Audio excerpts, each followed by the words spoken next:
Kuna mwanamke mmoja aliniambia, nilipoachwa niliamua kuingia katika mahusiano mapya baada ya wiki 2 ili niweze kumsahau yule mwanaume nilioachana naye. Lakini unajua nini kilitokea? Baada ya miezi 6 akajikuta ameumia mara 2 yake zaidi ya alivyoumizwa na ule ex wake.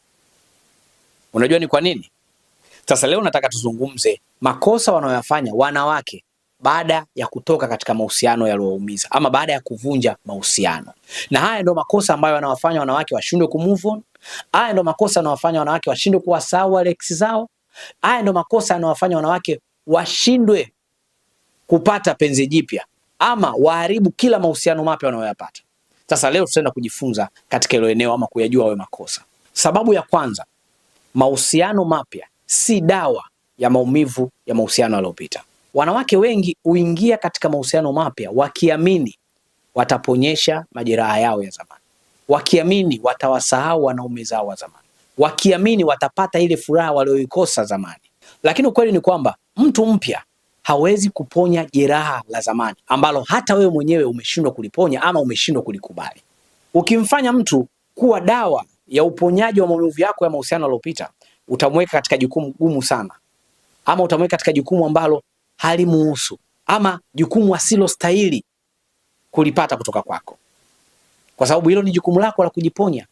Na kumtumia mtu kama ndio dawa ya kuponya maumivu yaliyopita, maana yake unakuwa katika tension kubwa ya kumsukuma ama ya kummonitor. Kwa usifanye hilo kosa la kuamini kwamba baada ya kuachwa kesho unaingia katika mahusiano mapya. Ama ukiona uko frustrated sana, una mawazo sana, unamkumbuka sana ex wako, unaamini tiba pekee ya kumsahau ni kuanzisha mahusiano mapya. Hilo ni kosa lingine unaenda kuifanya. Sawa sawa? Twende tukafahamu kosa la pili. Kosa la pili ni kumhukumu mtu mpya kwa makosa ya mtu wako wa zamani.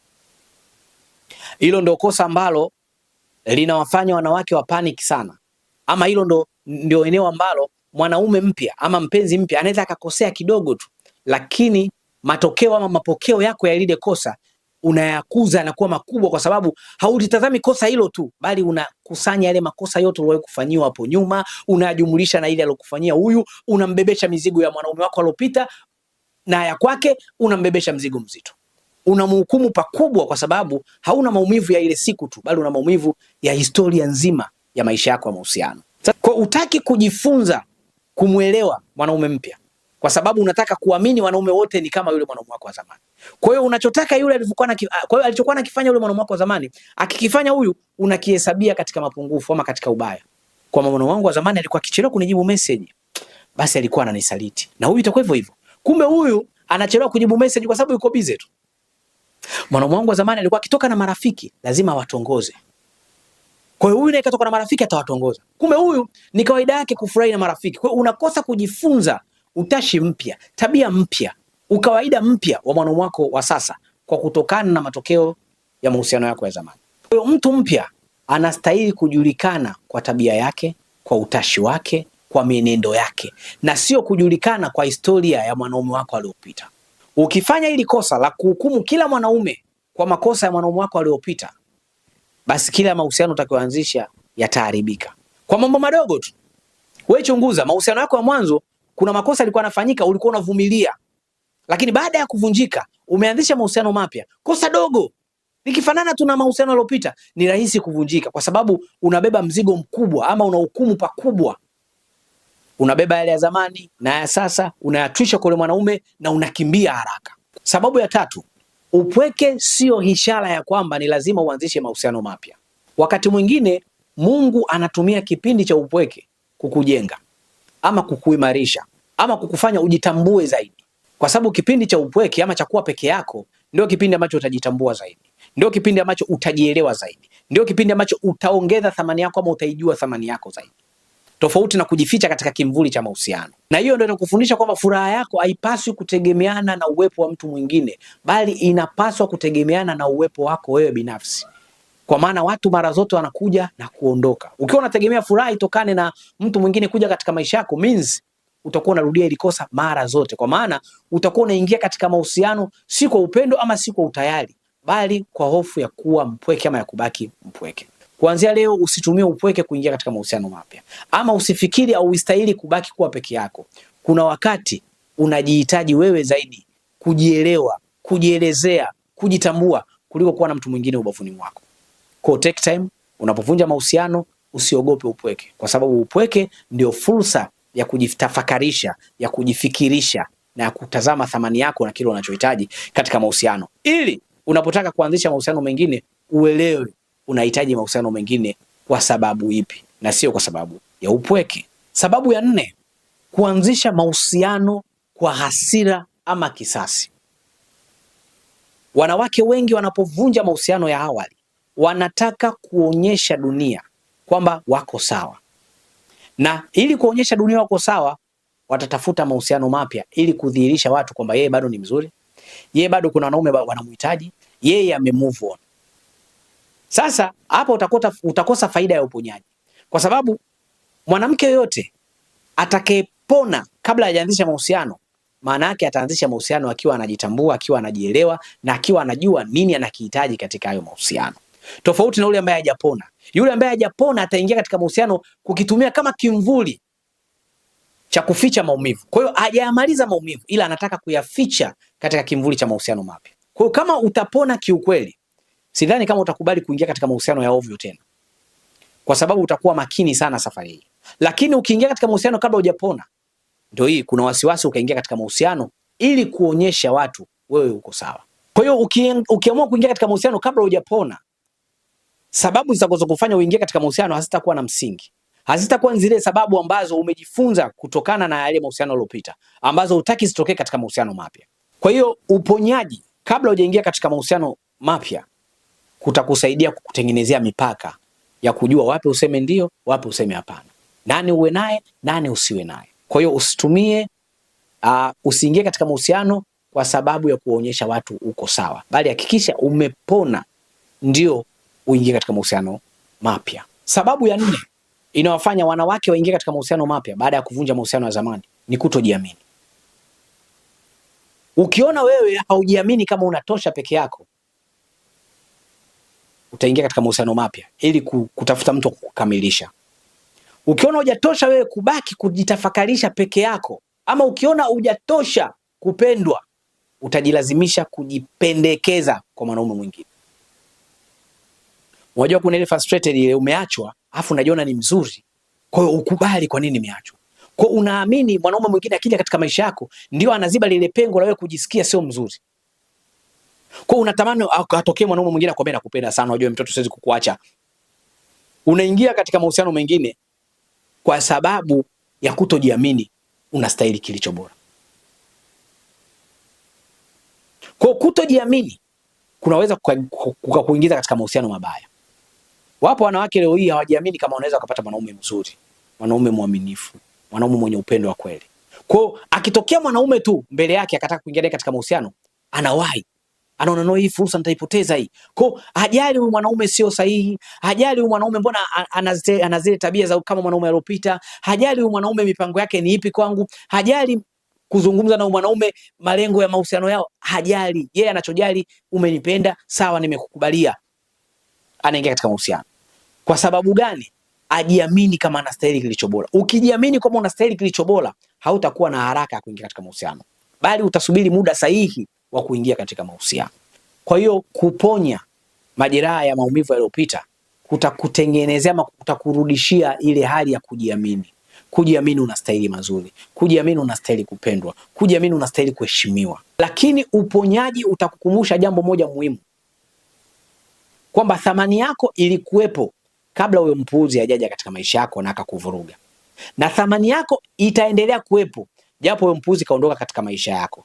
Na hiyo ndio moja ya thamani yako, kwamba unastahili kilicho bora, ndio maana umeruhusu huyo mpuuzi aondoke katika maisha yako, kwa sababu hakukustahili wewe. Thamani yako ni kubwa zaidi ya alokuwa anayatenda ama alikuwa anakufanyia. Kwa hiyo lazima ujitambue wewe ni wa thamani kabla haujakutana na mtu yoyote yule, na hata pale utakapobaki peke yako, wewe bado una thamani. Relax. Baada ya kuvunja mahusiano yaliyopita, take time, ujitambue zaidi, halafu uingie katika mahusiano ukiwa unajiamini, ukiwa unajua unachostahili. Sawa sawa, eh? Sababu ya 6, unaingia katika mahusiano mapya kabla haujakomaa. Mahusiano imara yanahitaji watu wawili waliokomaa kihisia, kiuelewa. Sasa ukiona umevunja mahusiano yako ya mwanzo na unakurupukia mahusiano mapya, maana yake wewe hujakomaa kiuelewa wala kihisia, kwa sababu unaingia katika mahusiano mapya kwa utashi wa hisia, kwa uoga, kwa mambo mengine mengi, lakini sio ukomavu wa kihisia. Kwa hiyo upendo pekee hautoshi kufanya mahusiano yako yawe imara ama yawe bora, bali kama umeimarika kihisia na kimaarifa. Kwa hiyo kama bado una hasira, una hofu, una majeraha ya mahusiano yaliyopita, ni kuhakikishie leo, hata aje mwanaume mzuri gani katika maisha yako, hautakaa ukamuelewa, kwa sababu hata yeye pia atashindwa kukuelewa, kwa maana hatojua ni nini kinaendelea ndani yako, kwa sababu wakati wote utaficha maumivu ambayo yanakuumiza ndani, ambayo bado hujayatibu. Halafu watu nje watakuona una tatizo gani? Kwa hiyo ni rahisi sana hata mpenzi wako mpya kukuhisi wewe umpendi, kumbe una maumivu yako tu mengine, ila yeye kwa sababu hayajui anaanza kuhisi ile reaction yako, yale matendo yako, ile tabia yako ni kama kutompenda. Kumbe wewe ndio unatoa zile hasira zako, ama ndio unaishi zile tabia za maisha yaliyopita. Kwa hiyo uponyaji utakusaidia kuweza kuwasiliana vizuri na mwanaume mpya, ama kuwasilisha hitaji lako kwa umakini katika mahusiano yako mapya. Na kwa sababu utakuwa umekomaa kihisia, umejifunza pakubwa, umekomaa kimaarifa, utaweza kuyaendea mahusiano mapya ukiwa umejitambua, na itakuwa rahisi kumrahisishia mwenzako namna ya kukuelewa vizuri na namna ya kuweza kumove on. Huwa anasema mtu aliyetoka katika mahusiano ya kwanza anatakiwa mahusiano ya pili anayoingia awe bora. Akitoka katika mahusiano ya pili, mahusiano ya tatu anayoingia inabidi awe bora. Lakini mtu umebadilisha wanaume 4 bado unawaacha, wanaume 5 bado unaachana nao, maana yake wewe unakosa kujifunza. Wewe bado hujaimarika kihisia na kimaarifa. Lakini kama umeimarika, kila unapoachana na mwanaume wa kwanza, wa pili utaenda kuwa bora zaidi kwake. Si umenielewa? Mahusiano ya tatu utaenda kujua namna ya kuyaendesha mahusiano ya tatu. Sababu ya 7, wanawake wengi wanapovunja mahusiano ya awali, kuchelewa kuingia katika mahusiano mapya, wanahisi kama kufeli ama kushindwa. Wanaamini ukiachwa leo, kwa sababu kuna wanaume 10 walikuwa tayari washaanza kukutongoza tokea huko katika mahusiano, basi inafaa umtafute mmoja kati ya wale umkubali ili uanze mahusiano mapya. Kwamba inakuwaje wanaume wengi wananipenda afu mimi nikae single, na maana nimefeli. No. Kubaki kuwa mwenyewe sio kufeli. Ni kweli jamii inaweza kukuwekea pressure. Ikaendelea kukuuliza kwa nini mpaka sasa hivi hujaolewa. Ina maana tokeaje kwa kuacha ule huja move on. Kwa hiyo pia hata jamii wanaamini kwamba ukitoka kuvunja mahusiano yaliyopita, kama hujapata mahusiano mapya, wewe huja move on. Kwa kuwa na mahusiano mapya wengi wanaichukulia kama ndio ku move on, kama ndio umeanza maisha yako mapya. Hapana. Kuanza maisha mapya ni kutengeneza mfumo mpya wa maisha yako bila kuinclude, bila kuyajumuisha yale makosa uliyofanya katika mahusiano yaliyopita. Na mahusiano ni maisha. Kwa hiyo pia utaanza kujijenga kimaisha kulingana na yale uliyojifunza kutoka katika mahusiano yaliyopita. Kwa hiyo usichukulie kuanza mahusiano mapya ndio ku move on kama jamii wanavyoamini. Kwa hiyo jamii ikikupa pressure, usipokee ile pressure. Endelea kuimarika kihisia. Kwa hiyo usikubali pressure ya jamii ikuingize tena katika makosa yale uliyofanya hapo awali. Usikubali watu wanavyokupressure ukaingia tena kwa mahusiano ambayo haukujiandaa nayo ama haukuwa tayari kuingia katika mahusiano, ili tukuonyesha watu you okay ama kuonyesha watu ume move on. Kwa hiyo ni bora kusubiria mtu sahihi kuliko kuwahi kuingia katika mahusiano na mtu ambaye atakuja kukuumiza tena ama atakuja kurejeshea maumivu yale yale uliyopata kwa mtu aliyepita.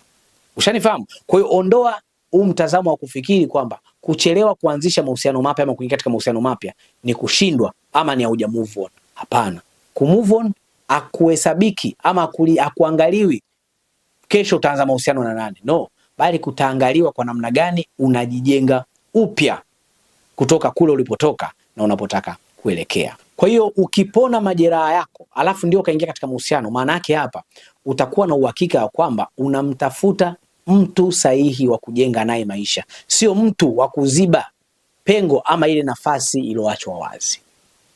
Si umenielewa? Kwa hiyo hiyo ndio mentality. Ukipona, namna utakavyofikiria juu swala zima la mahusiano itakuwa tofauti na ukitaka kuingia katika mahusiano kabla haujapona. Kumbuka, moyo uliopona ndio moyo wenye uhakika wa kufanya maamuzi sahihi juu ya mustakabali wako kuliko moyo wenye majeraha. Moyo wenye majeraha mara zote unafanya maamuzi kuweza kuficha maumivu. Kwa hiyo hayo yalikuwa ni makosa 7 ambayo wanawafanya wanawake wengi baada ya kuvunja mahusiano ya awali. Nadhani utakuwa umenielewa pazuri sana, na kama umenielewa, naomba usipite bila kuacha comment hapo. Niambie ni kitu gani umejifunza. Mimi nakushukuru sana, naamini umejifunza pakubwa sana, na kuomba usiyafanye haya makosa tena baada ya kutoka katika mahusiano yako ya awali. Sawa sawa? Kwa maana utakapoyafanya haya makosa utaendelea kukosea zaidi. Ushanielewa? Kama unapitia changamoto leo hii ya kumsahau ex wako, ama kujisikia moyo wako unakusukuma kuanzisha mahusiano mapya japo haujawa tayari, nitafute kwa namba zangu za simu hizo, tuweze kushauriana na kuponyana yale maumivu yanayotukabili, ili tuweze kuwa na mwanzo mpya, mwanzo imara, mwanzo bora.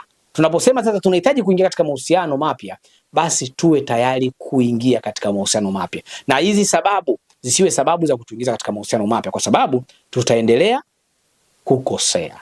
Mimi nakushukuru sana kuwa na mimi kuanzia mwanzo mpaka hapa tulipofika mwisho wa hiki kipindi chetu. Mwisho wa kipindi hiki ndio mwanzo wa vipindi vingine bora zaidi vya mahusiano. Usiache kusubscribe.